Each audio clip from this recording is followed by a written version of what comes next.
show you how to control your pelvis. So this is an area where I feel like it's very rare that someone comes in and they know how to control their pelvis. I think that's pretty important, in that pretty much any low back, knee, hip, or ankle issue is a result of poor control and awareness of that area. So I just want to show you some basic concepts of how to control it in a basic position, and then transfer it over to a squat position. Hopefully improve your mechanics. So this is your spine here, and your pelvis is just this ring-shaped bone here, and it connects directly to your spine. It also connects to your hip. What I have people do is just visualize their belt line to visualize what position their pelvis is in.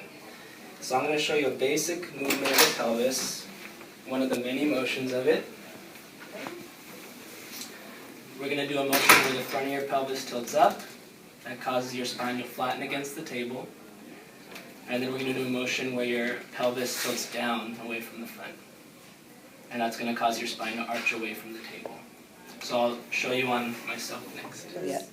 My pelvis, just kind of looking at my belt line here, and this is me tilting the front of my pelvis up, trying my best not to push through my feet, but coming from my abs here, and my back is flattening against the table. My spine kind of looks like this, forward C, and this is me tilting the front of my pelvis away from my chin. My back is arching backward, going into extension. So you would just do this a few times to recognize those positions of your pelvis. These are end range positions. So next I'll show you how to apply this to a squat. Now, to make things more complex, there's also this side bending motion of the pelvis and the trunk.